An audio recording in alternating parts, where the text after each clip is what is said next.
1971 আমাদের স্বাধীনতার যুদ্ধ হয় এবং স্বাধীনতা যুদ্ধ বলতে আমরা যে বুঝি পূর্ব পাকিস্তান এবং পশ্চিম পাকিস্তানের মধ্যে একটা গৃহযুদ্ধ হয়। পশ্চিম পাকিস্তানের বিরুদ্ধে বিদ্রোহ করে বামেরা এবং আওয়ামী লীগ এবং শেষ হয় ভারতের সামরিক অভিযান এবং তাদের কাছে পাকিস্তানের ইস্টার্ন কমান্ডের আত্মসমর্পণের মধ্যে দিয়ে। এই বিদ্রোহের নেপথ্যে আওয়ামী লীগ যেই মূল বয়ান তৈরি করছে সেটা হইতেছে পাকিস্তান সরকার পূর্ব বাংলার প্রতি অর্থনৈতিক বৈষম্য করছে এবং শোষণ করছে। এই বয়ানের মূল বক্তব্য হচ্ছে তারা বলতে চায় পূর্ব পাকিস্তান পাকিস্তানের মেজরিটি প্রদেশ, এখানে দেশের 56% জনগণ বাস করে, অথচ পাকিস্তান সরকারের রাজস্বের সিংহভাগ পশ্চিম পাকিস্তানে ব্যয় করে। সেই টাকার অধিকাংশ আসে পূর্ব পাকিস্তান থেকে। পূর্ব পাকিস্তানে কামানো এই টাকা দিয়ে পশ্চিম পাকিস্তানের শাসক গোষ্ঠী নিজেদের এলাকার ব্যাপক উন্নয়ন করে। রাজস্ব খাত, উন্নয়ন খাত, আমদানি, বৈদেশিক সাহায্য ইত্যাদিতে পশ্চিম পাকিস্তানে ব্যয় করা হতো 75 থেকে 80 ভাগ, আর পূর্ব পাকিস্তানের ভাগে পড়তো মাত্র 20 থেকে 25 ভাগ। এছাড়া পূর্ব পাকিস্তানের মানুষকে দৈনন্দিন দ্রব্য সামগ্রী, পণ্য সামগ্রী পশ্চিম পাকিস্তানের চাইতে বেশি দামে কেনা লাগতো, যা ছিল তৎকালীন শাসক গোষ্ঠীর এক ক্রূর পরিকল্পনা, যার মাধ্যমে এদেশের গরিব দুঃখী মানুষের রক্ত তারা চুষে নিত। দুই প্রদেশের মধ্যে মাথাপিছু আয়ের মধ্যে ছিল ব্যাপক বৈষম্য, যা হচ্ছে তাদের শোষণের পলিসি। এইসব ক্ষোভকে ঘুঁটা দিয়া আওয়ামী লীগ 70 সালের নির্বাচনে একটা বিখ্যাত পোস্টার ছাপায় সারা দেশে ব্যাপকভাবে বিলি করছিল। পোস্টারটার শিরোনাম ছিল সোনার বাংলা শ্মশান কেন। কি ছিল সেই পোস্টারে? সেই পোস্টারে দেখানো হয়েছে যে বৈষম্য। রাজস্ব খাতে বাংলাদেশ 1500 কোটি টাকা ব্যয় হয়, পশ্চিম পাকিস্তানে 5000 কোটি টাকা ব্যয় হয়। উন্নয়ন খাতে ব্যয় হয় বাংলাদেশে 3000 কোটি টাকা, পশ্চিম পাকিস্তানে 6000 কোটি টাকা। বৈদেশিক সাহায্য বাংলাদেশ শতকরা পায় 20 ভাগ, পশ্চিম পাকিস্তান পায় 80 ভাগ। বৈদেশিক দ্রব্য আমদানি বাংলাদেশের শতকরা 25 ভাগ, পশ্চিম পাকিস্তান 75 ভাগ। কেন্দ্রীয় সরকারের চাকরি বাংলাদেশের শতকরা 15 ভাগ আর পশ্চিম পাকিস্তানে 85 ভাগ। সামরিক বিভাগে চাকরি বাংলাদেশে শতকরা 10 ভাগ এবং পশ্চিম পাকিস্তানে 90 ভাগ। চাইলের দাম মন প্রতি বাংলাদেশে 50 টাকা আর পশ্চিম পাকিস্তানে 25 টাকা। আটা মন প্রতি বাংলাদেশে 30 টাকা, পশ্চিম পাকিস্তানে 15 টাকা। সরষের তেল বাংলাদেশে 5 টাকা, পশ্চিম পাকিস্তানে 2.5 টাকা। সোনার প্রতি ভরি বাংলাদেশে 170 টাকা, পশ্চিম পাকিস্তানে 135 টাকা। কি নিদারুণ বৈষম্য, তাই না? আসেন এটা আমরা খুলে দেখব, এটা আমরা বুঝে দেখব। 70 সালের নির্বাচনের সেই পোস্টারটা পরিকল্পনা করেন জনাব নুরুল ইসলাম এবং আঁকেন শিল্পী হাশেম খান। এই পোস্টারটা সারা দেশে ব্যাপক সাড়া ফেলে এবং এই পোস্টারটাই আওয়ামী লীগের স্বায়ত্ত শাসনের বয়ানের ন্যায্যতার মূল ভিত্তি। আওয়ামী লীগ পাকিস্তানের বিরুদ্ধে তার বিদ্রোহকে জাস্টিফাই করার জন্য যত আর্গুমেন্ট হাজির করছে তার সবকিছুর মূলে হচ্ছে পাকিস্তানিদের অর্থনৈতিক শোষণ। এখনো এরা তাই বলে। প্রাইমারি স্কুলের পাঠ্যপুস্তকের মধ্যেও এই পোস্টারটাকে ঢুকানো হয়েছিল এবং প্রায় সকলের মনেই ছোটবেলা থেকেই এইরকম একটা বদ্ধমূল ধারণা যে পাকিস্তান 23 বছরে অর্থনৈতিক প্রবঞ্চনা বাঙালিদেরকে বাধ্য করছে মুজিবের 6 দফা আন্দোলনকে সমর্থন করতে। সেই 6 দফা ছিল বাঙালি জাতির মুক্তির সনদ। 6 দফার ভিতরে 3টা দফাই ছিল পাকিস্তান থেকে পূর্ব বাংলাকে অর্থনৈতিকভাবে বিচ্ছিন্ন করার দফা। 70-এর নির্বাচনে নিরঙ্কুশ সংখ্যাগরিষ্ঠতা অর্জন করে আওয়ামী লীগ এবং তার ফলশ্রুতি সবার জানা। 60-এর দশকের শেষ দিকে পূর্ব বাংলার পত্রপত্রিকা ঘাটলেও এই অর্থনৈতিক শোষণ এবং বৈষম্যের বয়ানটাই মূল থিম হিসেবে লক্ষ্য করা যায়। যে কোনো বাংলাদেশিকে যদি আজকে জিজ্ঞেস করা হয় যে পাকিস্তানের বিরুদ্ধে বিদ্রোহ করার প্রধান যৌক্তিকতা কি, সে উত্তর দেয় পাকিস্তানিদের অর্থনৈতিক শোষণ। এর মানে আওয়ামী লীগের তৈরি করা বয়ান একদম শেকড় গেড়ে বসছে এদেশের বুকে। কারণ আওয়ামী লীগ যে ভুয়া অর্থনৈতিক বয়ান তৈরিতে পারদর্শী তাই প্রজন্মকে চোখে আঙুল দিয়ে দেখায় দেওয়া লাগবে না। বিগত 15 বছরে আমাদের সবার একদম চোখের সামনে আওয়ামী লীগ পরিসংখ্যান নিয়ে ভয়ঙ্কর কারচুপি করে মহা উন্নয়নের এক বয়ান তৈরি করছে, যেখানে বাস্তবতা হচ্ছে দেশের সব ব্যাংক এবং আর্থিক খাতকে লুটপাট করে নিঃশেষ করে ফেলা। কিছুদিন আগে বাণিজ্য উপদেষ্টা বলছে যে সব মিথ্যা পরিসংখ্যান দেওয়া হতো জিডিপি সহ। এটা এমন না যে এখন বলা হচ্ছে, হাসিনার আমলেও পত্রিকা মিথ্যা পরিসংখ্যান নিয়ে লিখত। জিয়া হাসান একটা বই লিখছিল উন্নয়ন বিভ্রম নামে, কিভাবে মিথ্যা পরিসংখ্যান দিয়ে উন্নয়নের বয়ান তৈরি করা হতো। তাহলে সেই আওয়ামী লীগ 50 বছর আগের ঘটনাকে নিয়ে কি রকম কারচুপি করছে সেটা সহজে অনুমান করা যায়। আমরা অনুমান করব না, আমরা তথ্য দিয়ে দেখব। আমরা আজকে আওয়ামী লীগের এই বয়ানকে তৎকালীন বাস্তবতার আলোকে পরীক্ষা করে দেখব যে এই অভিশপ্ত দলটা সেখানেও কি রকম কারচুপি করছিল। তৎকালীন পাকিস্তানের আর্কাইভ ঘেঁটে আমরা যাবতীয় প্রাসঙ্গিক ডকুমেন্ট জোগাড় করছি এবং বলাই বাহুল্য আওয়ামী লীগ এবং তাদের পোষা অর্থনীতিবিদরা নুরুল ইসলাম, রেহমান সোবহান ভয়াবহ জালিয়াতি করছে এই পোস্টার তৈরি করতে এবং ম্যানিফেস্টো তৈরি করতে। সেই নিয়ে বিস্তারিত আলোচনার আগে এদের আসল চরিত্র এবং এদের উদ্দেশ্য সম্পর্কে একটু আলোকপাত করা দরকার। মেজর ডালিমের একটা বই, যা দেখেছি, যা বুঝেছি, যা করেছি, ওইখান থেকে বলতেছি। ভারতে থাকতে উনি বলতেছেন বিভিন্ন মহলে তখন ভবিষ্যৎ বাংলাদেশের রাষ্ট্রনীতি, অর্থনীতি, প্রশাসন প্রভৃতি বিষয়ে আলোচনার ঝড় বয়ে যাচ্ছে। একদিন এক সামাজিক অনুষ্ঠানে সরকারের এক অর্থনৈতিক উপদেষ্টা বললেন, স্বাধীন বাংলাদেশের ইকোনমিক ভায়াবিলিটি তেমন একটা নাই, মানে এটা অর্থনৈতিকভাবে এটা সফল হবে না। তার এই ধরনের বক্তব্যে অবাক করেছিল অনেককেই। প্রশ্ন করা হয়েছিল, স্বাধীন বাংলাদেশের ইকোনমিক ভায়াবিলিটি যদি নাই থাকে তবে আপনারা 6 দফা প্রণয়ন করে জনগণকে উস্কে দিয়েছিলেন কেন? কেন বলেছিলেন পাকিস্তানের শোষণের হাত থেকে পূর্ব পাকিস্তানকে স্বাধীন করতে পারলেই সোনার বাংলা কায়েম হবে? তাহলে কি আপনাদের এই সমস্ত প্রচারণা ছিল মিথ্যে? জনগণকে ধোঁকা দিয়ে পাকিস্তানকে শুধুমাত্র দ্বিখণ্ডিত করার এক কূটকৌশল মাত্র? এ সমস্ত মৌলিক প্রশ্নের জবাব উক্ত বিশারদ সেদিন দিতে পারেননি। অত্যন্ত বিব্রতকর অবস্থায় কেটে পড়ে নিজেকে বাঁচিয়েছিলেন বিড়ম্বনার হাত থেকে। ঠিক একইভাবে আরেকদিন এক ঘরোয়া পরিবেশে কিছু বাঙালি জনাব ডিপি ধরকে ভবিষ্যৎ স্বাধীন বাংলাদেশের অর্থনীতি, শিল্পনীতি কি ধরনের হওয়া উচিত জানতে চাইলে তিনি জবাব দিয়েছিলেন ইংরেজিতে।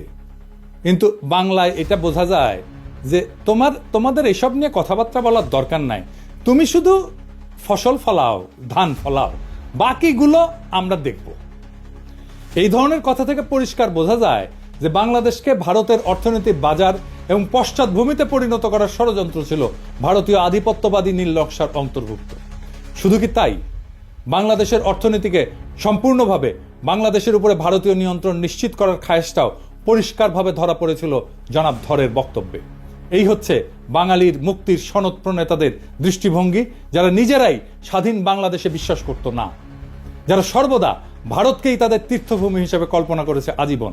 গোলাম আজমের বই জীবনে যা দেখলাম, এখান থেকে একটা অংশ আমি পড়ে শোনাই। উনি 69 সালে আইয়ুব খানের সাথে সমস্ত রাজনৈতিক দলের গোলটেবিল বৈঠকে অংশ নেওয়ার পর পশ্চিম পাকিস্তান থেকে পূর্ব পাকিস্তানে ফিরতেছিলেন। তখন প্লেনে এক ব্যক্তির সাথে ওনার কথা হয়। একজন 6 দফা প্রণেতার দাবি, গোলটেবিল বৈঠক ব্যর্থ পরিণতির পর থেকে করাচি থেকে ঢাকা ফিরে আসার পথে বিমানে এক ভদ্রলোকের অত্যন্ত আগ্রহ ও উৎসাহ নিয়ে আমার সাথে হাত মিলালেন। আমি তাকে চিনলাম না। আমার পাশের আসনে বসা ভদ্রলোক অনুরোধ করে তার আসনে নিয়ে বসালেন এবং তিনি এসে আমার পাশে বসলেন। আমি বিস্মিত হয়ে তার পরিচয় জানতে চাইলাম। ধারণা করেছিলাম আদর্শিক দিক থেকে নিকটবর্তী হবেন, তাই আমার সাথে ঘনিষ্ঠ আলাপ করতে চান। অচিরেই টের পেলাম যে তিনি সম্পূর্ণ বিরোধী ক্যাম্পের লোক। গোলটেবিল বৈঠক ব্যর্থ হওয়ার পরে যারা বিজয়ীর গৌরব বোধ করছেন, তিনি তাদেরই একজন। পরাজিত প্রতিপক্ষের একজন প্রতিনিধিকে পেয়ে তিনি বিজয় উৎসবের অংশ হিসেবে ভ্রান্ত পথ ত্যাগ করার উপদেশ দিতে চেয়েছেন। পরিচয় নিয়ে জানলাম তিনি একজন সিএসপি উচ্চ কর্মকর্তা, ইসলামাবাদে কর্মরত আছেন, ছুটিতে দেশের বাড়িতে যাচ্ছেন। নাম ডক্টর আব্দুস সাত্তার। আমাকে তিনি খুব ভালো করেই চিনেন বলে জানলেন। যারা রাজনীতি করেন তারা লেখাপড়ার চর্চা কমই করেন, আমি এর ব্যতিক্রম বলে আমাকে শ্রদ্ধা করেন বলেও উল্লেখ করলেন। আমার সাথে আলোচনার সুযোগ পেয়ে তিনি খুবই খুশি হয়েছেন বলেও জানিয়েছিলেন। এভাবে কতক সৌজন্যমূলক কথা বলে তিনি বক্তব্য শুরু করলেন। আপনারা 6 দফাকে সঠিকভাবে বিবেচনা করলেন না, এটাকে শেখ মুজিবের হঠকারী রাজনৈতিক প্রস্তাব মনে করে হয়তো এটার যথার্থ মূল্যায়ন করতে পারেননি। এটা শেখ মুজিবের মাধ্যমে পেশ করা হয়েছে বটে, কিন্তু এর প্রণেতা 18 জন পিএইচডি, এর মধ্যে বিভিন্ন বিশ্ববিদ্যালয়ের প্রফেসর এবং সরকারি বেসরকারি উচ্চপদস্থ ব্যক্তিত্ব রয়েছেন। এটি অত্যন্ত সুচিন্তিত এবং সুপরিকল্পিত ফর্মুলা, যা 8 কোটি বাঙালির ভাগ্যের দ্রুত পরিবর্তন করবে। আমি জিজ্ঞেস করলাম, ওই 18 জন পিএইচডির মধ্যে আপনি নিশ্চয়ই অন্যতম? তিনি জোশের সাথে দাবি করলেন যে তিনিও এই সংগঠকদের একজন। আমি জানতে চাইলাম, এই 18 জনের সবাই কি বাঙালি? তিনি আরো উৎসাহের সাথে বললেন যে তারা সবাই বাঙালি জাতীয়তার বিশ্বাসী। আমি জিজ্ঞেস করলাম যে আপনারা নিশ্চয়ই সুদূর প্রসারী পরিকল্পনার ভিত্তিতে এই 6 দফা প্রণয়ন করেছেন। উক্ত পরিকল্পনায় কি পূর্ব এবং পশ্চিম পাকিস্তানকে একটা রাষ্ট্র হিসেবে গড়ে তোলার চিন্তা রয়েছে? তিনি খুবই খোলা মনে জবাব দিলেন, আপনারা জনগণের ময়দানে কাজ করেন, আমরা তাদের সাথে কাজ করছি যারা দেশ চালাচ্ছে। পাঞ্জাবিরা আমাদের দাবিয়ে রাখতে চায়, তাদের থেকে আলাদা না হয়ে আমরা উন্নতি করতে পারবো না। আমাদের 2 অঞ্চলের মাঝখানে ভারত, এ অবস্থায় এক রাষ্ট্রের অন্তর্ভুক্ত থাকা অস্বাভাবিক। আমি বললাম, আমরা সংখ্যাগরিষ্ঠ, দেশ গণতন্ত্রের পথে এগুচ্ছে, আমরা কেন্দ্রীয় প্রাধান্য বিস্তার করব, আমরা কেন আলাদা হওয়ার কথা চিন্তা করব? তারা আলাদা হতে চাইলে দেখা যাবে। এর জবাবে তিনি এমন কথা বললেন যা শুনে আমি চমকে গেলাম। তিনি বললেন, বাঙালি জাতি হিসাবে আমাদেরকে চিন্তা করতে হবে 47 সালে বাঙালি জাতিকে বিভক্ত করায় আমরা জাতি হিসেবে দুর্বল হয়ে গেছি। বাঙালি জাতি ঐক্যবদ্ধ হলে গোটা উপমহাদেশে আমরা বিশাল মর্যাদার অধিকারী হতে পারবো। আমি জানতে চাইলাম, পশ্চিমবঙ্গের বাঙালিরা কি ভারত থেকে আলাদা হয়ে আমাদের সাথে মিলে আলাদা রাষ্ট্রে অন্তর্ভুক্ত হতে রাজি হবে? তিনি আস্থার সাথে বললেন, আলবৎ তারা প্রস্তুত হবে। তারা কলকাতাকে রাজধানী করতে চাইবে। বঙ্গদেশ বিভক্ত না হলে তো আমাদের পূর্ব পাকিস্তানের রাজধানী কলকাতাতেই থাকতো। ব্রিটিশ আমলেও কলকাতা বহু বছর ব্রিটিশ ভারতের রাজধানী ছিল। এখানে লক্ষণীয় যে উক্ত ব্যক্তি খালি 6 দফাতেই সন্তুষ্ট নন, উনি প্রত্যক্ষভাবে বাংলার সাথে যোগ দেওয়ার জন্য উদ্গ্রীব এবং সেই জন্যে পূর্ব বাংলার রাজধানী ঢাকা থেকে কলকাতাতে সরাই দিতেও প্রস্তুত। ক্ষুদিরাম সূর্য সেনের মন্ত্রমুগ্ধ শিষ্য, 47 সালের পার্টিশনের ইতিহাস সম্পর্কে যাদের মিনিমাম পড়াশোনা আছে তাদের জানার কথা, কংগ্রেসের দাবির মুখে লর্ড মাউন্টব্যাটেন মুসলিম সংখ্যাগরিষ্ঠ প্রদেশ পাঞ্জাব এবং বাংলাকে পার্টিশন করার সিদ্ধান্ত নেন, যেটার পুরোটা পাকিস্তানে আসার কথা ছিল।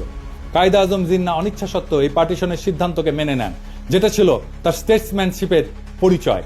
জিন্না এটা নিয়ে আফসোস করে পোকায় কাটা পাকিস্তান বলেছিলেন।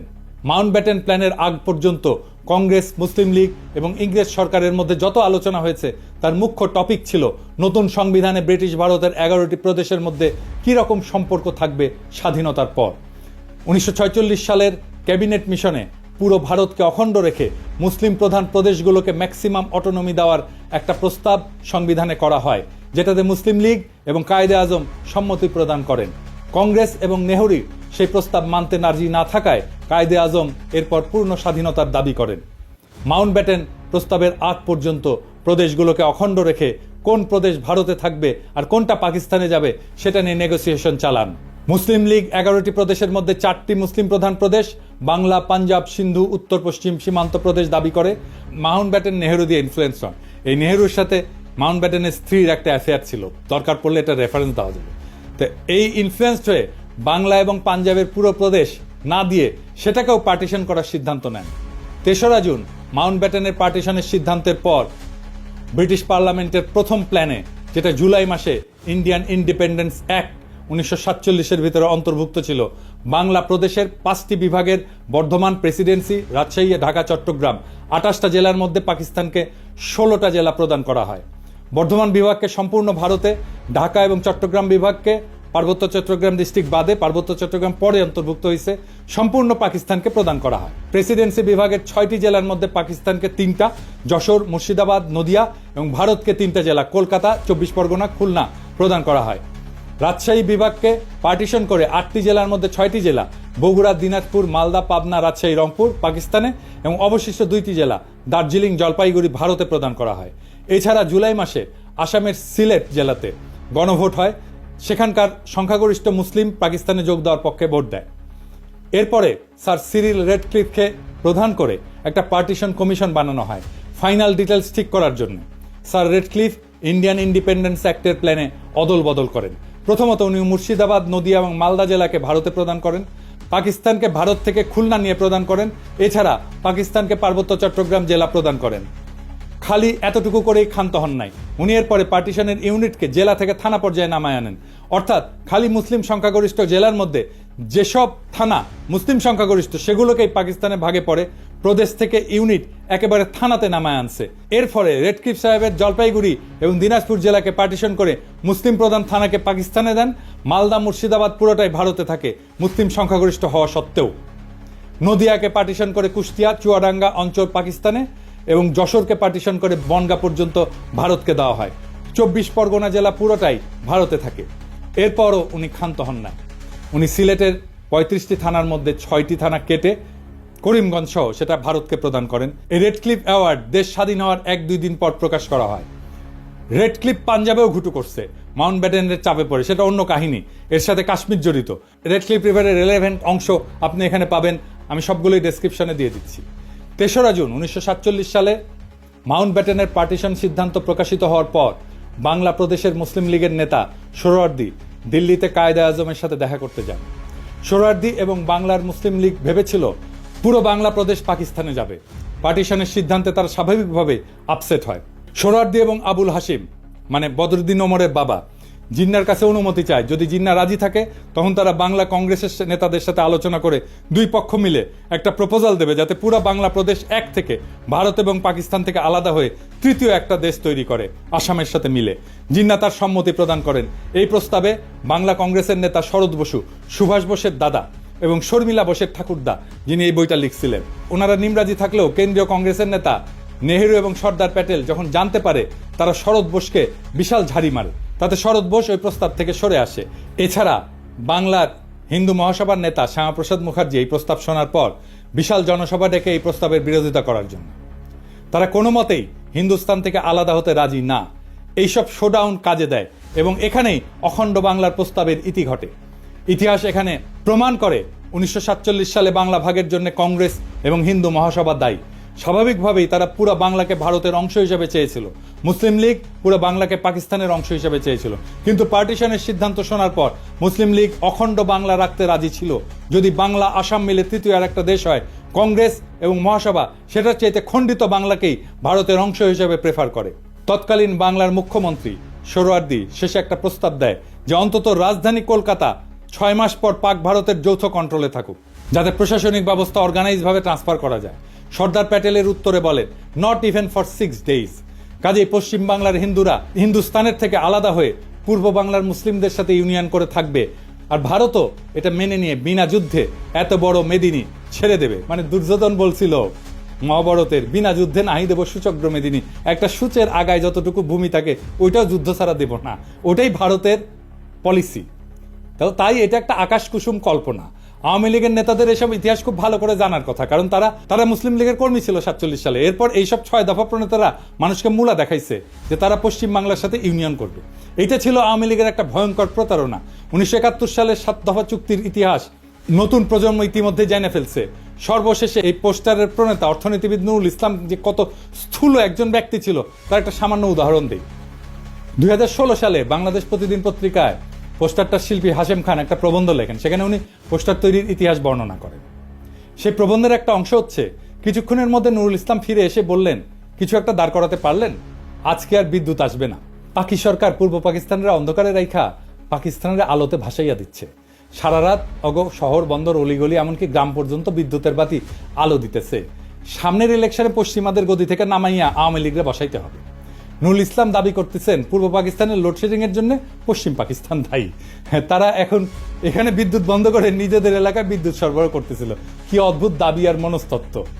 পূর্ব আর পশ্চিম পাকিস্তানের মধ্যে 1000 মাইল দূরত্ব, মাঝখানে শত্রু দেশ ভারত আর সমুদ্র, দুই অংশে বিদ্যুতের দুইটা গ্রিড। এক গ্রিড থেকে আরেক গ্রিডে পাওয়ার ট্রান্সফার করা অসম্ভব একটা ঘটনা। এক গ্রিডে সারপ্লাস বিদ্যুৎ থাকলেও আর এক গ্রিডের সাথে ট্রান্সফার করার কোনো উপায় নাই। কাজে পূর্ব পাকিস্তানের বিদ্যুৎ বন্ধ কইরা পশ্চিম পাকিস্তানকে আলোর বন্যায় ভাসিয়ে দেওয়ার মতো নিতান্ত শিশুসুলভ দাবি খুবই হাস্যকর। সে নাকি বাংলাদেশের প্রধান অর্থনীতিবিদ ছিল, সে বাংলাদেশের পরিকল্পনা কমিশনের প্রধান ছিল স্বাধীনতার পরে। এই মক্কেল আবার নাকি হার্ভার্ডের গ্র্যাজুয়েট। হ্যাঁ, আরেকজন মুখ্য চরিত্র যে 6 দফার খসড়া করার ব্যাপারে অন্যতম মুখ্য ভূমিকা রাখছিল, তার নাম রুহুল কুদ্দুস, একজন সিএসপি আমলা। বাংলাদেশ স্বাধীন হওয়ার পর প্রথম ক্যাবিনেট সেক্রেটারি হয়। রুহুল কুদ্দুসের ব্যাপারে শুধু 2টা তথ্য যথেষ্ট তার চরিত্র এবং এজেন্ডা বোঝার জন্য। প্রথমটা হচ্ছে এই 50-এর দশকে একটা দুর্নীতির মামলার বিবরণ। সেখানে আমূল আসামি শেখ মুজিবুর রহমান পূর্ব পাকিস্তানের প্রাদেশিক মন্ত্রী থাকার সময় দুর্নীতির কারণে জেলে সাজাপ্রাপ্ত হন। সেই দুর্নীতি মামলায় মুজিবের সহযোগী ছিল এই রুহুল কুদ্দুস। তার পুরস্কার দিছে, যেহেতু মামলা ফাঁসিছে তার পুরস্কার দিছে সেক্রেটারি বানায়।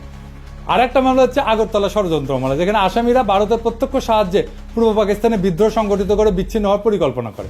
সেই মামলার অন্যতম প্রধান আসামি ছিল এই রুহুল কুদ্দুস। আগরতলা মামলার বয়ানে প্রথমে মিথ্যা মামলা বলে প্রচার করা হয়েছিল আমাদের ছোটবেলায় পাঠ্যপুস্তকে। এই মামলাকে মিথ্যা মামলা হিসেবে দেখানো হয়েছিল, কিন্তু 2011 সালে মামলার অন্যতম আসামি কর্নেল শওকত আলী, আওয়ামী লীগের ডেপুটি স্পিকার ছিল, গর্বের সাথে একটা বই লেখে, সত্য মামলা আগরতলা। দেশের অনেক মানুষের কাছে পাকিস্তান থেকে বিচ্ছিন্ন হয়ে আলাদা রাষ্ট্র গঠনের যৌক্তিকতা হচ্ছে 25 এবং 26 মার্চের তারিখে পাকিস্তান আর্মির অপারেশন সার্চলাইট। তাহলে 60-এর দশকে যারা ভারতের সাহায্যে এই সমস্ত বিদ্রোহ পরিকল্পনা করছিল তাদের জাস্টিফিকেশন কি ছিল? পাকিস্তান তো 1971 সালের আগে কোনো গণহত্যা চালায়নি। যদি বলে অর্থনৈতিক বৈষম্য, সেই বেলুন আমরা একটু পরে ফুটা করে দেখা দিচ্ছি। 1965 সালে পাকিস্তান ভারতের সাথে একটা ফুল স্কেল যুদ্ধ হয়। ঠিক তার পরপর কোন ধরনের চরিত্রের মানুষ সেই ভারতের থেকে অস্ত্র এবং টাকার সাহায্য নিয়ে পাকিস্তানের বিরুদ্ধে বিদ্রোহ করার পরিকল্পনা করে। এই ধরনের মানুষেরা পাকিস্তানের তথাকথিত শোষণের বয়ান তৈরি করে জনগণের মধ্যে ফেরি করছে। এখানে প্রফেসর সৈয়দ সাজ্জাদ হোসেনের কিছু অবজারভেশন খুবই গুরুত্বপূর্ণ। ওনার ৭১-এর স্মৃতি বলে একটা বই আছে। তিনি একাধারে একজন প্রখ্যাত শিক্ষাবিদ, সাহিত্য পণ্ডিত এবং লেখক। বাঙালি মুসলমানের মধ্যে তিনি প্রথম ব্যক্তি যিনি ইংরেজি সাহিত্যে পিএইচডি ডিগ্রি অর্জন করছিলেন। রাজশাহী বিশ্ববিদ্যালয়ের ভিসি ছিলেন। আসল কথা, যারা এই সমস্ত কথা বলে এবং এই জিনিস শুরু হয়েছে ৬০-এর দশক থেকেই, তারা একটা রাজনৈতিক উদ্দেশ্য হাসিলের মতলবে এই সমস্ত থিওরি আওড়ায়। ১৯৪৭ সালে বিভক্তি এরা মানতে রাজি নয় এবং এই অঞ্চল স্বাধীন থাকুক এটা তারা চায় না। পাকিস্তান আমলে এরা অনবরত প্রচার করেছে যে আমরা পাঞ্জাবিদের অধীন এবং পাকিস্তান থেকে বেরিয়ে এলে সত্যিকার অর্থে স্বাধীন হতে পারবো। আবার এখন বলছে ১৯৭১ সালে যে স্বাধীনতা অর্জিত হয় তার কোনো মূল্য নাই, ওপার বাংলার সাথে মিলে গেলেই নাকি আমরা সত্যি মুক্ত হবে। ১৯৭১ সালে ভারতের সাথে মিলিত হওয়ার কথা প্রকাশ্যভাবে বলা হতো না, কারণ ও কথা বললে এদেশের জনসমাজ সাড়া দিত না। তাই তখন বলা হচ্ছিল ভারত আমাদের প্রকৃত বন্ধু, ভারতের সৈন্য এসে আমাদের রক্ষা করবে। ভারতে বাঙালি, পাঞ্জাবি, মারাঠি, তামিল, শিখ, পার্সি বিভিন্ন জাতি এবং ভাষাভাষী লোকেরা এক রাষ্ট্র গঠন করে বসবাস করতে পারে, তার মধ্যে কোনো অসঙ্গতি লক্ষ্য হয়নি। কিন্তু পাকিস্তানে পাঞ্জাবি, পাঠান, সিন্ধি এবং বাঙালি এক রাষ্ট্র গঠন করে এমন একটা কর্ম করেছিল যা শুধু হাস্যকরই না, রীতিমতো অ্যাবসার্ড এবং অযৌক্তিক। এই যুক্তিটি চিরকালই আমার কাছে অদ্ভুত থেকেছে। ভারতের প্রধান ধর্ম হচ্ছে হিন্দুত্ব। উত্তর ভারতের ব্রাহ্মণ এবং রাজপুতের সঙ্গে পশ্চিম ভারতের মারাঠা এবং দক্ষিণ ভারতের দ্রাবিড় সম্প্রদায়গুলির মধ্যে ধর্মীয় বন্ধন ছাড়া আর কোনো বন্ধন নাই। এই ধর্ম ইসলামের মতো ধর্ম নয়। উত্তর ভারতের ধর্মীয় আচরণের সঙ্গে দক্ষিণ ভারতের ধর্মীয় আচরণের প্রভেদ অনেক। মুসলমান বলতে আমরা যেমন বুঝতে পারি যে ব্যক্তি এক আল্লাহ এবং রসুলে বিশ্বাস করে, সেরকম কোনো সর্বগ্রাহ্য বিশ্বাস হিন্দুদের মধ্যে নেই। তবু অহর্নিশ আমাদের বলা হয়েছে যে কায়েদে আজম মোহাম্মদ আলী জিন্নাহ আমাদের ইচ্ছার বিরুদ্ধেই নাকি পূর্বাঞ্চলকে পাকিস্তানের সাথে যুক্ত করেছিলেন। এই যে লাখ লাখ লোক যারা আমরা পাকিস্তান আন্দোলনে শরিক হয়েছিলাম, আইনসভার সদস্য যারা ৪৭ সালে ভোট দিয়ে পাকিস্তানে যোগ দিয়েছিলাম, এরা যেন রাতারাতি হয়ে গেলেন দেশদ্রোহী এবং সমাজদ্রোহী। বর্তমানেও বাঙ্গু, সুশীল, প্রগতিশীল, প্রথম আলো, মতি, ডেইলি স্টারের মাহফুজ এবং তাদের কলামিস্ট বর্গ যেমন আলী ইমাম মজুমদার ভারতের কোনো কোনো প্রদেশের বিচ্ছিন্নতার কথাও শুনলে তেলে বেগুনে জ্বলে ওঠে। তারাই আবার পাকিস্তানের প্রদেশগুলোর ইউনিয়নের মধ্যে কন্ট্রাডিকশন খুঁজে পায়। আবার আসা যাক অর্থনৈতিক বৈষম্য এবং আওয়ামী লীগের তৈরি বয়ান নিয়ে। এই প্রসঙ্গে ডক্টর সাজ্জাদ হোসেন লিখছেন যে যখন আওয়ামী লীগ এরকম প্রচারণা চালাচ্ছিল যে পশ্চিম পাকিস্তানের পূর্ব পাকিস্তানে বৈষম্য করা হয়, এই যে সোনার বাংলা শ্মশান কেন, এরকম একটা পোস্টার ছাপে, তাহলে পাকিস্তানের তরফ থেকে কেন এইটার প্রতিবাদ জানানো হয়নি বা প্রশ্নটা পরিষ্কার করা হয়নি? এর উত্তর দিছিল পশ্চিম পাকিস্তানের একজন আমলা যে এটা আমরা তৈরি করছিলাম, কিন্তু এইটা আমরা প্রকাশ করতে গেলে একজন বাঙালি অফিসার বলছিল এটা দিলে পূর্ব পাকিস্তানের লোকেরা আরো বিলা হয়ে যাবে, সেই জন্যেই তাই নাকি এটা করতে দেওয়া হয়নি, বাধা দিছিল। ওনার বইয়ে এই অংশে এটা লেখা আছে। আওয়ামী বয়ানের এই যে শুভঙ্করের ফাঁকি, এটা ধরার জন্য আমরা ব্যাখ্যা করব সরকারি ফাইন্যান্স কিভাবে কাজ করে এবং সরকারি ফাইন্যান্সের সাথে দেশের জিডিপির সম্পর্ক এটা কি। একটা দেশের জিডিপি হচ্ছে সেই দেশের মধ্যে অবস্থিত সমস্ত পণ্য, বস্তু, সার্ভিস বা সেবা, এটার যোগফল। যে দেশের যত উন্নত সে দেশের জনগণ তত বস্তু এবং সেবা উৎপাদন করে এবং ভোগ করে। সরকার এর মধ্যে থেকে একটা ভাগ কর হিসাবে আদায় করে, নিজের এজেন্ডা অনুযায়ী সেটা খরচ করে। আর একটা রাস্তা হচ্ছে সরকারের আছে, সেটা হচ্ছে আভ্যন্তরীণ এবং আন্তর্জাতিক সেক্টর থেকে লোন নেওয়া। এই লোনের ইনস্টলমেন্ট পরে সরকারকে করের টাকা থেকে শোধ করতে হয়। ফাইনাল একটা রাস্তা আছে সরকারের কাছে, সেটা হচ্ছে আভ্যন্তরীণ যে কোনো বিল পরিশোধের জন্য টাকা ছাপানো। কিন্তু এর ফলে মুদ্রার মান, ইনফ্লেশন হয়, আমরা জানি মুদ্রাস্ফীতি হয়। ইনফ্লেশন এক ধরনের ট্যাক্স কিন্তু, যার মাধ্যমে সরকার দেশের জিডিপির একটা অংশ নিজের পকেটস্থ করে। এই করের জন্য পার্লামেন্ট অথবা আইনসভার কোনো বিল পাস করানো লাগে না। সরকারের বাজেটে দুই ধরনের বাজেট থাকে, একটা বাজেট রাজস্ব খাত আর একটা বাজেট উন্নয়ন খাত। করের টাকা দিয়ে সরকার প্রশাসন, প্রতিরক্ষা, বিদ্যমান স্থাপনার ভরণ পোষণ, আগের ঋণের সুদ পরিশোধ এবং অন্যান্য খরচ চালায়। এটা রাজস্ব খাত বা অপারেটিং এক্সপেন্ডিচার। এরপরে কিছু সারপ্লাস থাকলে সেটা প্লাস সরকার দেশি বিদেশি সেক্টর থেকে ঋণ নিয়ে বিভিন্ন মন্ত্রণালয়ের অধীনে উন্নয়নমূলক প্রজেক্ট গ্রহণ করে। এই উন্নয়নমূলক প্রজেক্টগুলোকে এডিপি বা অ্যানুয়াল ডেভেলপমেন্ট প্রোগ্রাম বলে। অধিকাংশ প্রজেক্টে যে ব্রিজ টিজ, রাস্তা টাস্তা, এগুলো সব এডিপির অন্তর্ভুক্ত। তবে এডিপির বাইরে অল্প কিছু প্রজেক্ট থাকে। বাজেটে এডিপির বাৎসরিক বরাদ্দ দেওয়া থাকলেও সেই বরাদ্দ সবসময় সম্পূর্ণ খরচ হয় না বিভিন্ন কারণে। এর পিছনে প্রজেক্টের ধীর গতি আছে, প্রশাসনিক সক্ষমতার অভাব, কেনাকাটায় আমলাতান্ত্রিক জটিলতা ইত্যাদি কারণ থাকে। বাজেটের একটা বাস্তব স্যাম্পল দেখেন, এইরকম করে বাজেট লেখা হয়। এখন আমরা আলোচনা করব বৈদেশিক মুদ্রার ব্যাপার। দেশের কোম্পানিগুলো ব্যবসা করে রপ্তানি করে কিছু টাকা পায়, ফরেন কারেন্সি, আর আমরা রেমিটেন্স পাঠাই বিদেশে যারা আছে। এইভাবে দেশ বৈদেশিক মুদ্রা অর্জন করে। বাংলাদেশ, পাকিস্তান, ভারত সরকার এই বৈদেশিক মুদ্রার প্রবাহ এটাকে নিয়ন্ত্রণ করে। দেশে আসা বৈদেশিক মুদ্রা ব্যাংক থেকে সেন্ট্রাল ব্যাংকের কন্ট্রোলে যায়। সেন্ট্রাল ব্যাংক দেশের মানুষকে বৈদেশিক মুদ্রার বিপরীতে দেশীয় মুদ্রা প্রদান করে। এরপর কোনো আমদানিকারক কিছু আমদানি করতে চাইলে সেন্ট্রাল ব্যাংকের অনুমতিক্রমে লেটার অফ ক্রেডিট খুলে প্রয়োজনীয় বৈদেশিক মুদ্রা দিয়ে বস্তু অথবা সেবা আমদানি করে। আমেরিকা, সিঙ্গাপুর, হংকং এসব দেশে এরকম কোনো এক্সচেঞ্জ কন্ট্রোল নাই। এসব কারেন্সি ফ্রি ফ্লোটিং, মানে সাপ্লাই ডিমান্ডের উপরে ফরেন কারেন্সির বিনিময় মূল্য নির্ভর করে বা ওঠানামা করে। আমদানি রপ্তানিকারকের কোনো কেন্দ্রীয় ব্যাংকের অনুমতি লাগে না, বা কেন্দ্রীয় ব্যাংক এই সমস্ত ব্যাপার রেগুলেট করে। এই যে বাংলাদেশ, পাকিস্তান বা ভারতের সরকার তার বিভিন্ন প্রজেক্টের জন্য প্রয়োজনীয় বৈদেশিক মুদ্রা কেন্দ্রীয় ব্যাংক থেকে কেনে দেশীয় করের মাধ্যমে উত্তোলন করা টাকার বিনিময়, অথবা সরাসরি বিদেশি কোনো সেক্টর থেকে বৈদেশিক মুদ্রা ঋণ নেয় কোনো প্রজেক্টের জন্য। দেশে বৈদেশিক মুদ্রার প্রবাহ, রপ্তানি এবং রেমিটেন্স মিলে আমদানি থেকে বেশি হলে সারপ্লাস জমতে থাকে সেন্ট্রাল ব্যাংকের হিসাবে। এটাকে বলা হয় ফরেন কারেন্সি রিজার্ভ। এবার আমরা দেখব শোষণ কাকে বলে, অর্থনৈতিক শোষণ কাকে বলে। আমাদের আক্কেল জ্ঞান বলে যে শোষণ হচ্ছে কারো কাছ থেকে জোর করে বেশি টাকা করের মাধ্যমে তুলে সেই টাকা নিজের পিছনে খরচ করা, অথবা কারো শস্য, সম্পদ, গবাদি পশু ইত্যাদি জোরপূর্বক নিয়ে যাওয়া, অথবা কাউকে বাধ্যতামূলকভাবে কোনো কাজ করতে বাধ্য করা এবং তাকে কম পারিশ্রমিক দেওয়া। তাই তো এরকম অসংখ্য উদাহরণ মানব সমাজে পাওয়া যায়। যেমন মঙ্গলরা তারা কারো শস্য, সম্পদ, গবাদি পশু জোরপূর্বক নিয়ে যেত। মারাঠাদের বর্গী হামলার উদাহরণ তো আছেই, তাদের চৌত আদায় করত। রোমান সাম্রাজ্যে ইতালিতে রোমান নাগরিকদের কর দেওয়া লাগতো না, সাম্রাজ্যের সমস্ত খরচ রোমানদের দখলকৃত প্রদেশের মানুষদের কাছ থেকে তোলা হতো। এরকম আরো অনেক উদাহরণ পাওয়া যাবে। আরাকানের মগ এবং পর্তুগিজদের রেইড উল্লেখযোগ্য, তারা এসে আমাদের এখান থেকে নিয়ে যেত জিনিসপত্র। এখন পাকিস্তান আমলে পাকিস্তানের কেন্দ্রীয় সরকার কি পূর্ব বাংলায় রেড দিয়ে সমস্ত শস্য, গবাদি পশু জোর করে নিয়ে যেত? না, নাকি তারা আমাদেরকে দাস হিসাবে বাঙালিদেরকে ধরে নিয়ে গিয়ে তাদের খনিতে খনি মজুর হিসেবে কাজ করাইছে? না, তা তো না। তাহলে শোষণটা হইলটা কিভাবে? পূর্ব বাংলা এবং পশ্চিম পাকিস্তানের পাঞ্জাব, সিন্ধু, সীমান্ত, বেলুচিস্তানের মানুষ সবাই দেশের সমান নাগরিক ছিল না? একটা কথা বারবার বলা হয় যে পূর্ব পাকিস্তানের জনসংখ্যা পাকিস্তানের জনসংখ্যার 56%। করের ব্যাপারে সবচেয়ে গুরুত্বপূর্ণ তথ্য হচ্ছে পূর্ব পাকিস্তানের মানুষ পাকিস্তানের রাজস্বের কত যোগান দিত জানেন? 26%, মাত্র 26%। পশ্চিম পাকিস্তানের 44% মানুষ বাকি 74% যোগান দিত। এর বিপরীতে পূর্ব পাকিস্তান চতুর্থ পঞ্চবার্ষিক পরিকল্পনায় মোট সরকারি উন্নয়ন বরাদ্দের 60% বরাদ্দ পাইছিল, পশ্চিম পাকিস্তান পাইছিল 40%। ওদেরই তো বিদ্রোহ করার কথা। তৃতীয় পরিকল্পনায় পূর্ব পাকিস্তান পাইছিল 53%, পশ্চিম পাকিস্তানের বরাদ্দ ছিল 47%। দ্বিতীয় প্ল্যানে 63-64 সালে দুই প্রদেশের অনুপাত ছিল 50-50। একবার ব্যাপারটা ঠান্ডা মাথায় চিন্তা করে দেখেন তো, একটা প্রদেশ দেশের মোট রাজস্বের 26% যোগান দিয়ে বিপরীতে 53-60% উন্নয়ন বরাদ্দ পাচ্ছে, তাও আবার নিজেদের শোষিত বলে জোর গলায় দাবি তোলে। আরে ভাই, বাটপাড়ির তো একটা সীমা আছে, তাই না? আরে বাটপাড়ি কেউ ধরতে পারলো না। উল্টা আমরাই তো এক হিসেবে পাঞ্জাব, সিন্ধু প্রদেশকে শোষণ করছি। তারা জনসংখ্যার অনুপাতে কম হয়েও রাজস্ব করের অধিকাংশ যোগান দিছে এবং সেই যোগানের অধিকাংশ উন্নয়ন বরাদ্দ আমরা পাইছি। তারা তো এই ব্যাপারে নিয়ে একটা টু শব্দ পর্যন্ত করেনি। আরে বেটা, চামারের চামার, তুই বেশি টাকা নিলি আবার বলিস আমাদের শোষণ করিচ্ছে। পাকিস্তানে 1955 সাল থেকে 1975 সাল পর্যন্ত 20 বছরে সর্বমোট 4টা পঞ্চবার্ষিক পরিকল্পনা হয়, মানে 5 বছরের বাজেট করা হয়। সেই বাজেটের মূল কপি এবং প্রাসঙ্গিক পরিসংখ্যান বিশ্লেষণ করলে আওয়ামী লীগের অর্থনৈতিক বৈষম্যের বয়ানের বেলুন ফুটা হয়ে যায়। লীগের পোস্টার সম্পূর্ণ ভুয়া, মন গড়া, আন্দাজে বসানো সংখ্যা। একটা মজার ব্যাপার লক্ষ্য করলে দেখা যাবে পোস্টারতে অধিকাংশ সংখ্যা 2 দিয়া গুণ করে মিলাই দেওয়া হয়েছে। যেমন ধরেন, উন্নয়ন খাতে আমাদের 3000, ওদের 6000। শতকরা অনুপাতে খুব সুন্দর করে আমাদের ভাগে 10, 15, 20, 25 বসায় দেওয়া হয়েছে। দ্রব্যমূল্যের দাম চমৎকার ভাবে আমাদের সবকিছুর দাম ঠিক দ্বিগুণ একটা সংখ্যা বসায় দেওয়া হয়েছে, তাই না?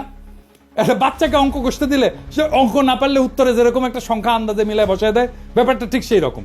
তবে এই পোস্টারের প্রস্তুতকারক আওয়ামী লীগের এক টাউট অধ্যাপক। বৈদেশিক সাহায্য ঋণ উন্নয়ন বাজেটের অংশ, কাজেই একটা এলাকার উন্নয়ন বরাদ্দ 50-60%, আর সেই প্রদেশের বৈদেশিক সাহায্য মাত্র 20%। এটা একমাত্র নুরুল ইসলামের মতো টাউট একটা অধ্যাপকের মস্তিষ্ক থেকে বের হবে। বৈদেশিক আমদানির হিসাব সম্পূর্ণ মন গড়া, কারণ একটা দেশের মাল করাচিতে আমদানি হচ্ছে নাকি চট্টগ্রামে আমদানি হচ্ছে সেটা কাস্টমস একবারই ঢুকে। এরপরে দেশের অভ্যন্তরে সেই মাল কোন প্রদেশ থেকে কোন প্রদেশে যাচ্ছে সেটা কোনো কাস্টমস হিসাব থাকে না। কাজে কোন প্রদেশ আমদানির কত শতাংশ কনজিউম করে সেটার কোনো আলাদা অ্যাকাউন্ট ছিল না, থাকা সম্ভব ছিল না সেই সময়। আমদানির 25-75% সংখ্যা সম্পূর্ণ কাল্পনিক। বৈদেশিক মুদ্রা কোন প্রদেশ কত আয় করে, ব্যয় করে, কনজিউম করে, একটা দেশের ভিতরে কোনো পরিসংখ্যান থাকে না। যেমনটা থাকে না জেলা ভিত্তিক হিসাব। এটা করতে হলে প্রত্যেক প্রদেশ, প্রত্যেক জেলার নিজস্ব কেন্দ্রীয় ব্যাংক লাগবে, নিজস্ব ফরেন কারেন্সি অ্যাকাউন্ট লাগবে। এক্স্যাক্টলি এই জন্যই 6 দফার মধ্যে এই পয়েন্টটা ঢুকানো হয়েছিল। আওয়ামী লীগ নিজেও জানতো না এইসব হিসাব। তারা সম্পূর্ণ ভুয়া সংখ্যা ওরাইছে বিদ্রোহ জাস্টিফাই করার জন্য। প্ল্যানগুলোর মূল কপি এবং রেলেভেন্ট পরিসংখ্যান আমি ডেসক্রিপশনে দিয়ে দিচ্ছি। দ্বিতীয় এবং পঞ্চম পঞ্চবার্ষিক পরিকল্পনায় পূর্ব বাংলা 50%-এর কম উন্নয়ন বরাদ্দ পাইছে। তবে সর্বদা তাদের যোগান দেওয়া 25 থেকে 26% রাজস্ব থেকে বেশি বরাদ্দ পাইছে। দ্বিতীয় প্ল্যানে 26% করের বিপরীতে 39% বরাদ্দ পাকিস্তানের রাজস্ব কেন্দ্রীয় সরকার তুলে সেই বরাদ্দ প্রাদেশিক সরকারকে দিত। প্রাদেশিক সরকার বিভিন্ন প্রজেক্ট বাস্তবায়ন করত। প্রথম দুইটা প্ল্যানে বরাদ্দ 50%-এর কম দেওয়ার কারণ ছিল পূর্ব পাকিস্তানের প্রাদেশিক সরকারের সক্ষমতার অভাব। তারা বরাদ্দকৃত অর্থ দিয়ে সব প্রজেক্ট প্রকিউর করে কমপ্লিট করতে পারতো না। এখনও বাংলাদেশে কিন্তু এই উন্নয়ন বাজেটের অর্থ ফেরত যায়। এখনকার বাংলাদেশের এডিপি বাস্তবায়নের হার অনেক কম। আর প্রথম পরিকল্পনা যখন গ্রহণ করা হয় তখন কেন্দ্রে প্রধানমন্ত্রী ছিল আমাদের হোসেন শহীদ সোহরাওয়ার্দী, প্রাদেশিক সরকারও আওয়ামী লীগ আতাউর রহমানের নেতৃত্বে। এছাড়া পাকিস্তানের 47 সালে স্বাধীন হওয়ার পর থেকে 11 বছর পর 1958 সালে মার্শাল ল আসার আগ পর্যন্ত ক্ষমতাতে অধিকাংশ সময় বাংলাদেশের মানুষ ছিল, পূর্ব বাংলার মানুষ ছিল। প্রধানমন্ত্রী, প্রেসিডেন্ট, এমনকি গভর্নর জেনারেল হিসাবে 3 জন প্রধানমন্ত্রী, খাজা নাজিমুদ্দিন, মোহাম্মদ আলী বগুড়ার, ইনি লিয়াকতের পরে পাকিস্তানের দ্বিতীয় লংগেস্ট প্রধানমন্ত্রী ছিলেন। আওয়ামী বয়ান এদের নাম মুছে ফেলছে। হোসেন শহীদ সোহরাওয়ার্দী 11 বছর মধ্যে সর্বমোট 5 বছর প্রধানমন্ত্রী ছিলেন। প্রথম 4 বছর ছিলেন উত্তরপ্রদেশের মুয়াজ্জিল লিয়াকত আলী খান। জিন্না মারা যাওয়ার পর গভর্নর জেনারেল হন আহসান মঞ্জিলের খাজা নাজিমুদ্দিন। পাকিস্তানের all powerful president Iskander Mirza, উনি তো বাংলার মানুষ। তার পূর্বপুরুষরা শত শত বছর ধরে বাংলার মুর্শিদাবাদে বসবাস করছিল, বাংলায় কথা বলতো। এদের নাম সময়কাল আওয়ামী লীগের বয়ানে সম্পূর্ণ মুছে ফেলা হয়েছে, যাতে তারা ষড়যন্ত্রমূলক বিদ্রোহ জাস্টিফাই করার জন্য দাবি করতে পারে পাকিস্তান বাঙালিদের কখনোই ক্ষমতায় যেতে দিবে না। এটা সম্পূর্ণ ভুয়া দাবি। বাঙালিরা ক্ষমতায় ছিল, কাজে পশ্চিম পাকিস্তানিদের ষড়যন্ত্র লজিক এখানে ধোপে টেকে না। বরং মার্শাল ল এবং আইয়ুব খান আসার পর পূর্ব বাংলার বরাদ্দ অনেক বাইরে যায়, 50% অতিক্রম করে। এটা ছাড়া পূর্ব পাকিস্তানের প্রাদেশিক সরকার প্রাইভেট ইনভেস্টমেন্ট এবং ব্যবসা বাণিজ্যকে সর্বদা নিরুৎসাহিত করছে। তারা ভ্রান্ত সমাজতান্ত্রিক মতাদর্শের কারণে অসংখ্য আমলাতান্ত্রিক লাল ফিতা তৈরি করে রাখছিল। এখানে কেন্দ্রীয় সরকারের কোনো হাত ছিল না। এই জন্যই দুই প্রদেশে পূর্ব এবং পশ্চিম পাকিস্তানের প্রাইভেট ইনভেস্টমেন্টের মধ্যে বিশাল পার্থক্য, যার জন্য সম্পূর্ণরূপে দায়ী হচ্ছে প্রাদেশিক সরকারের পলিসি, যারা সবসময় বাঙালি ছিল। মোদ্দা কথা, যেই বয়ানে বলা হয় পূর্ব পাকিস্তানের করের টাকায় পশ্চিম পাকিস্তানে বিলাসিতা করত, সম্পূর্ণ ভুয়া, ভ্রান্ত এবং উদ্দেশ্যমূলক একটা প্রচার। পূর্ব পাকিস্তানে বিশাল ডেফিসিট পূরণ করা হতো পশ্চিম পাকিস্তানের কর দিয়া। আর একটা পয়েন্ট যেটা 6 দফাতে অন্তর্ভুক্ত ছিল, এক প্রদেশ থেকে আরেক প্রদেশে মূলধন পাচার বন্ধ করতে হবে, কারণ নাকি বাংলার মূলধনে লাহোর আর করাচি গড়ে উঠছে। বাস্তব ঘটনা সম্পূর্ণ 180 ডিগ্রি উল্টা। পূর্ব বাংলার ডেফিসিট রাজ্য ছিল, এরা 26% কর দিয়ে 55% বরাদ্দ পেত, সর্বনিম্ন বরাদ্দ পেয়েছে 39%। বাস্তবে সিন্ধু পাঞ্জাবের মূলধনে পূর্ব বাংলার উন্নয়নে ব্যয় করা হয়েছে, কিন্তু তারা একবারও এটা নিয়ে আপত্তি তোলে নাই যে কেন তাদের করের টাকা দিয়ে পূর্ব বাংলাকে পালন করা হচ্ছে। আমরাই চোরের মায়ের বড় গলার মতো চিল্লাইছি। এই চার্টের দ্বিতীয় এবং তৃতীয় প্ল্যানে সরকারি খরচের হিসাব ইমপ্লিমেন্টেড, অ্যালোকেটেড না। তৃতীয় প্ল্যানে পূর্ব পাকিস্তানে অ্যালোকেটেড ছিল 16,000 মিলিয়ন রুপি, পশ্চিমে ছিল 14,000 মিলিয়ন রুপি। ইয়াহিয়া খান চতুর্থ প্ল্যানে পূর্ব পাকিস্তানের এত হাউকাউ দেখে পূর্ব পাকিস্তানের বরাদ্দ এক ধাক্কায় দ্বিগুণ করে মোট সরকারি বরাদ্দের 60% করে দেয়। এইবারে আসেন মাথাপিছু আয়ের পরিসংখ্যান নিয়ে কথা বলি। আর একটা অভিযোগ তোলা হয়তো দুই অংশের মাথাপিছু আয়ের মধ্যে বৈষম্য ছিল। একটা দেশে বিভিন্ন জেলার মানুষের গড় আয়ের মধ্যে পার্থক্য থাকতেই পারে। বাংলাদেশে বিভিন্ন বিভাগের গড় আয় বিভিন্ন রকম, এর মধ্যে শোষণের কি আছে? তার উপরে পূর্ব পাকিস্তানের প্রাদেশিক সরকার প্রাইভেট সেক্টরকে লাল ফিতা দিয়ে আটকানোর ফলে স্বাভাবিকভাবে গড় আয় সিন্ধু পাঞ্জাবের থেকে কম হবে। এরপরেও পূর্ব পাকিস্তানের গড় আয় সীমান্ত প্রদেশ এবং বেলুচিস্তান থেকে বেশি ছিল। আইয়ুব খান, ইয়াহিয়া খান তো সীমান্ত প্রদেশের মানুষ ছিলেন। তারা কি তাহলে তাদের নিজেদের এলাকা শোষণ করে পূর্ব বাংলাকে তুলনামূলকভাবে বেশি মাথাপিছু আয় বরাদ্দ করে দিছিল? আরো বড় কথা, পূর্ব পাকিস্তানের গড় আয় ভারতের গড় আয়ের থেকে বেশি ছিল। যেই পূর্ব বাংলাকে লক্ষ্য করে 47-এর দেশভাগের সময় ইংরেজ গভর্নর স্যার ফ্রেডেরিক ব্যারেজ বলেছিল এটা হবে পৃথিবীর সবচেয়ে বড় চাষাদের বস্তি, রুরাল স্লাম। সেই পূর্ব বাংলা 20 বছরে ভারতের গড় আয়কে ছাড়ায় যায়। শিল্পায়নের দিক থেকে পশ্চিম বাংলার জুট মিলের সংখ্যাকে ক্রস করে। 47 সালে যেখানে পূর্ব বাংলায় একটা পাটকল ছিল না, 20 বছরে সেখানে 70টা জুট মিল হয়। যে পাঞ্জাবিদেরকে শোষক হিসেবে দেখানো হয়, তাদের নিজেদের গড় আয় সিন্ধুর থেকে কম ছিল। তাহলে কি বাঙ্গুলজিকে সিন্ধুই পাঞ্জাবিদেরকে শোষণ করতেছিল? এসব শুনলে তো ঘোড়াও হাসবে। ভারত এবং যুক্তরাষ্ট্র বিভিন্ন রাজ্যে মাথাপিছু আয় বিভিন্ন রকম। ভারতের মহারাষ্ট্রের সাথে পশ্চিমবঙ্গের বিশাল পার্থক্য। পাঙ্গু সুশীলরা ভারতের কোনো উদাহরণকে কি শোষণ বলবে? মাইকেল মধুসূদন দত্ত একটা প্রহসন লিখছিল, একেই কি বলে সভ্যতা? বেঁচে থেকে এই সমস্ত ঘটনার ডিটেলস জানলে লিখতেন, একেই কি বলে শোষণ? ভারতের গড় আয় নানা প্রদেশে নানা রকম। একই কথা বলা হয় বিভিন্ন প্রদেশের মধ্যে বিভিন্ন গ্রোথ রেটের পার্থক্য। আমেরিকার বিভিন্ন রাজ্যের মধ্যে বিভিন্ন গ্রোথ রেট, ভারতের বিভিন্ন রাজ্যের মধ্যে বিভিন্ন গ্রোথ রেট, কিন্তু কোনো বয়ানে এসবকে শোষণ বলা হয় না। পাকিস্তানের ক্ষেত্রে সবাই লাফায় ওঠে, একদম শোষণের লেকচার মারা শুরু করে কেন? আর একটা বিষয় আছে, সেটা হচ্ছে কস্ট অফ লিভিং এর তারতম্য। পোস্টারে যে কস্ট অফ লিভিং দেখা হয়েছে, আশা করি এতক্ষণে সবাই বুঝছেন সেটা সম্পূর্ণ ভুয়া আন্দাজে বসানো সংখ্যা। এখানে আরো দুইটা কথা যোগ করি। একটা দেশের বিভিন্ন শহর গ্রাম জীবনযাত্রার খরচ ভিন্ন। ঢাকাতেও জীবনযাত্রার খরচ মাগুরার একটা গ্রামের থেকে অনেক বেশি। তাহলে কি বাঙ্গুলজিকে মাগুরার গ্রাম ঢাকাকে শোষণ করতেছে? বিশ্বের সব দেশেই শহর গ্রাম বিভিন্ন এলাকার জীবনযাত্রার খরচ ভিন্ন ভিন্ন। উন্নত শহরে খরচ বেশি হয়, যেমন নিউ ইয়র্ক সিটিতে খরচ অত্যন্ত ব্যয়বহুল, সেখানে ওহিওর একটা ছোট শহরে সে খরচ অনেক কম। তাহলে কি সবাই নিউ ইয়র্ক সিটিকে শোষণ করতেছে? এই হচ্ছে আওয়ামী লীগের তৈরি করা পাকিস্তানের অর্থনৈতিক শোষণের বয়ানের আসল রূপ। এটা দেখাই দেওয়া উচিত ছিল, কিন্তু তার অর্থ এই না যে আমরা বলবো আমাদের 1971 স্বাধীনতার যুদ্ধ করা ভুল হয়েছে। কিন্তু ভুল তথ্য দিয়া ভুল বুঝায় তো একটা জাতিকে চিরজীবন অন্ধ রাখা যায় না। 25শে মার্চের গণহত্যা একটা টার্নিং পয়েন্ট। ওই অবস্থা কেন কিভাবে তৈরি হয়েছিল সেটা আরেকদিন আলাপ হবে। সেই অন্ধকার ইতিহাস শুনলে আপনি শিউরে উঠবেন যে কি ভয়ানক পরিকল্পনা করে এমন একটা সম্ভাবনার দিকে ঠেলে দেওয়া হয়েছিল একটা পুরো জাতিকে। সেই ইতিহাস আরেকদিন। বাংলাদেশের ইতিহাস শুধু বিজয়ের গল্প না, বরং সত্য আর মিথ্যার একটা দীর্ঘ সংগ্রাম। 1971 সালের মুক্তিযুদ্ধ আমাদের জাতির সত্তার ভিত্তি গড়ে দিছে, তবে এর প্রত্যেকটা দিক সঠিকভাবে বোঝা জরুরি। পাকিস্তানের শোষণ, বৈষম্যের বয়ান, রাজনৈতিক চক্রান্ত এবং বহির্বিশ্বের ভূমিকা, এসব প্রশ্নের নতুন বিশ্লেষণ দরকার, নতুন বয়ান দরকার, নতুন ইতিহাসবোধ দরকার। যেই জাতি ইতিহাসকে প্রশ্ন করতে শেখে, সেই জাতি ভবিষ্যৎকে রচনা করতে পারে। ভুল তথ্যের ভিত্তিতে জাতীয় চেতনার বিকৃতি ঘটে, আর সেখান থেকেই জন্ম নেয় দুর্বল শাসন, দুর্নীতি এবং প্রহসনের উন্নয়নের বয়ান। আজকে বাংলাদেশ যদি সত্যিকার অর্থে স্বাধীনতার চেতনাকে ধারণ করতে চায়, তবে তাকে নিরপেক্ষভাবে অতীতের ঘটনাগুলো পর্যালোচনা করতে হবে। সত্যের অনুসন্ধান শুধু ইতিহাসের প্রয়োজনে নয়, বরং ভবিষ্যতের জন্য অপরিহার্য। জাতি হিসেবে আমাদের দায়িত্ব হলো ইতিহাসের প্রকৃত সত্যকে জানা, যাতে মিথ্যার বুনিয়াদ ভেঙে আমরা একটা উন্নত, স্বনির্ভর এবং শক্তিশালী বাংলাদেশ গড়তে পারি। আসুন আমরা ইতিহাসকে প্রশ্ন করতে শিখি, কারণ সঠিক প্রশ্নই আমাদের সঠিক ভবিষ্যতের দিকে এগিয়ে নিয়ে যাবে। ইনকিলাব জিন্দাবাদ।